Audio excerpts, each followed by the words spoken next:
One of the most successful rabbis in Europe once shared what his high school experience was really like. He had switched schools in order to get a fresh start, but he very quickly realized that many of his classmates were much more advanced academically than he was. But he really wanted to stand out. So he decided to put his energy into being the tzaddik of the class. Instead of focusing on learning, he would focus on character. That didn't work out too well, because, in his own words, I just wasn't a tzaddik. So he then decided to try and be the chevraman, the guy who was always the center of attention, the life of the party. But he wasn't great at it either, and mostly ended up being ignored. He was very down. He so wanted to feel success. He so wanted to stand out somewhere. So he started hanging out at the old age home right next to the yeshiva. He gave classes there, handed out sweet tea to the elderly, organized the minyan, and finally, he little by little began to feel like a somebody. One day, one of the more active residents came up to him, and in a very loud and boisterous voice said, "Boychik, what are you, a senior citizen? Why is a youngster like you hanging out with the Altekakers?" Somehow, the young boy sensed that the old man really cared, so he opened up to him.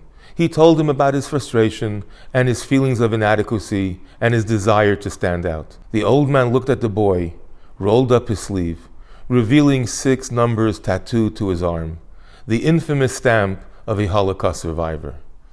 And he said, "Yingele, do you know why they did this?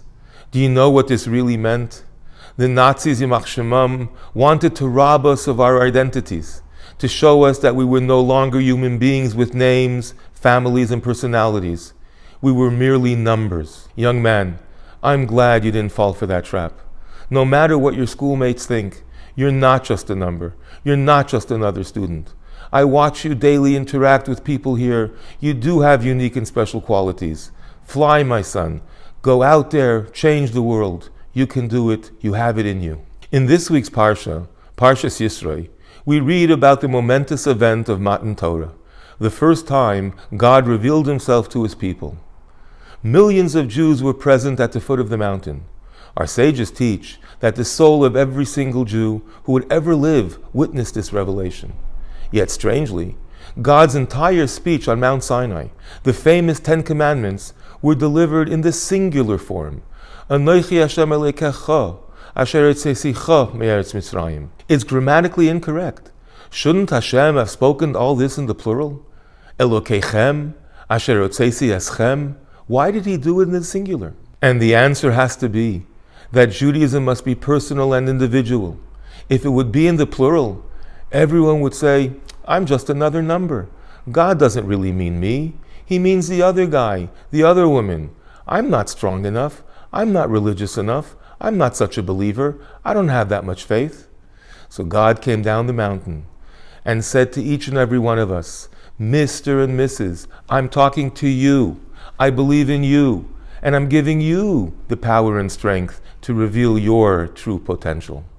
Let's live up to it.